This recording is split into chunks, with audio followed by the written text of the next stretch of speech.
Hey everyone, how's it going? I hope you're having a good day. It's Wednesday. I wanted to talk about some uh, new content, if you will. So, I wanted to talk a little bit today about the research paper itself. What is a research paper? What are the parts of it? What does it look like? What's included in it? And then I also wanted to talk about the literature review, specifically a little bit today. So, in an academic article, in a journal article, there are a number of parts. You have the introduction, you have the literature review, you have the methods, you have the results, you have the discussion. So, those are the five general sections of any research article. And then, of course, you also have the abstract. And the abstract is a 100 to 200 word summary, somewhat, of your article, of your study, if you will. It's not a straight summary, it's more of a quick little presentation of what you're studying and then the highlight of the results you found. So it's really a best of. It's when people are looking for articles or looking to read things, they're going to read that abstract first, those 200 words. So you tell them exactly what your study is about, what is unique about it, what you found. So people will then, you hope, you've kind of caught their attention. They know it's of interest to them, and now they will read the rest of your article. Okay. So the key in a good abstract is really highlighting your important findings, if you will. It's a real kind of art into itself to be a good abstract writer. It's a skill. It takes time. It actually is quite difficult. Some people are quite good at it. Some people are not quite good at it. It's actually something that I'm not great at, writing a good abstract, but always working on it, if you will.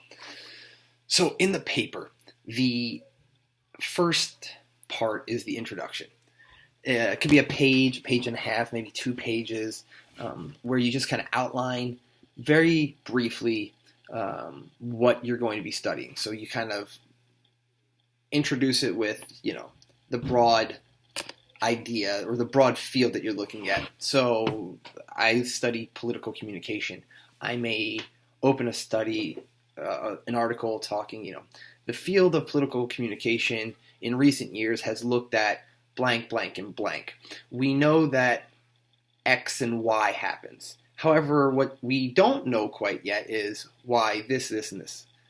The current study looks to address this gap in the literature through a experimental design, blah, blah, blah, blah. And then just a short couple sentence as an advanced organizer saying, I will first introduce the problem, whatever the case may be. I will then present the findings of my survey, experiment, whatever, before the conclusion. That's the introduction. Next is the literature review. It could be 4 pages, 5 pages, 6 pages, 7 pages. It's hard to put a definite page number on it, but this is where you make your case. You're selling your argument. You're building your case. In a quantitative study, I like to think of it as a argument. I'm sorry, you may hear my older daughter upstairs yelling. You may not hear her, but she's very loud right now, yelling. Her and her mom are making brownies, so they're quite loud here. Daddy's office in the basement. Can hear them banging around up there. So sorry about that if you can hear them. So like I said, the literature review is where you build your argument. It's not a book report, and it's not a summary. It is a review of existing research and theory that exists on the topic you're studying, that all builds, again, a quantitative study to your hypothesis, or in a qualitative study to your research questions. Let me give you an example. It's like a lawyer. I like to think of it as like a lawyer making a case to the jury. So you'd say, we know that study this and X, Y, Z found this, and we know that study A, B, and C found this, and we know that study D and E found this, and we know that this theory tells us that this will happen. Based on all of these findings, I now predict my hypothesis. In other words, if I was a lawyer and I was closing my closing argument and I was the defense, if you will, I would say, I first showed you that my client wasn't at the scene of the crime. I then showed that the blood at the scene of the crime does not match the blood of my client. Third, I showed you that the tire tracks found at my client's house do not match the tire tracks that were at the scene of the crime. And fourth, I had provided you with appeals from people who said they saw my client somewhere other than the scene of the crime when it was supposed to have taken place. Therefore, my client is innocent. Right? So, in a research paper, that would be, we know this, we know this, we know this, and we know this. Based on that, I am predicting this. Okay? So that's kind of how I like to think of the literature review. It's an argument. You're building an argument in the case for your study. Why it's important and why it should do what you're predicting it's going to do.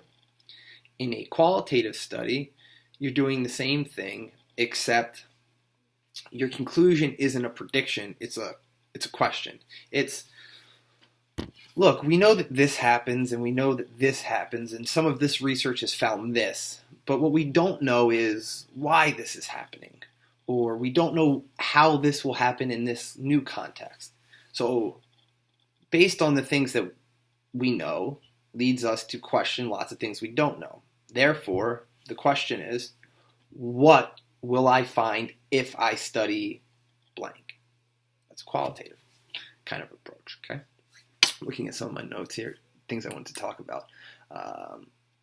So after the literature review, you present your hypotheses, you present your research question. The next section is the methods, which is obviously the most important section for this course and in general. This is where you lay out your study, what you're going to be studying, how you're going to study it.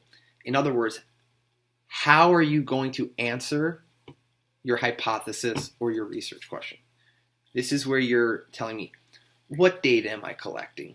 What's the method? The exact outline of what you're doing.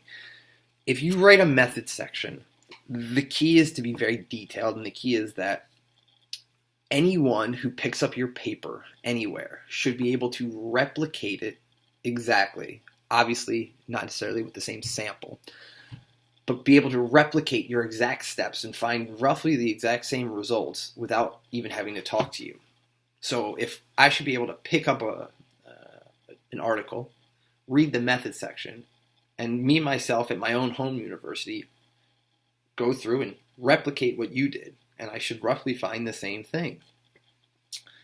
So you would talk about all that. And we'll go into great detail about this later on in the semester in your methods. After your methods, you have a results section. That's where, once you've collected all of your data, based on the methods you set out, you would analyze it. So this could mean, quantitatively, this would mean running statistical analyses. Qualitatively, this would mean doing your textual analysis of what you collected. Okay? And then finally, the discussion. In the discussion, you are giving a quick summary of your findings again, rehashing what you found, but you're really making an argument for the importance of it. Why is what you found important? How does it fit into the literature that exists out there now? Where does this leave us now? And what should future work now do based on what you found? Also, you will talk about the limitations of your study. No study is perfect. And the key is, what were the limitations? So you will say, a potential limitation of this study was that the sample included too many females under the age of 18, and it's possible that with a larger sample, a more diverse sample, we would have found something else. Or, it could simply say, the measurement tool we use to study this is new and has not been validated and been shown to be reliable quite yet. So more work will need to be done, or whatever the case may be. You're kind of preempting any criticisms that could come across and say, look, we know that these things, this study is not perfect. No study is, and we know that there's some flaws. Regardless, we think what we found is valuable, and you should take it in context and in the light of these, flaws. And that's pretty much your discussion. Then, of course, your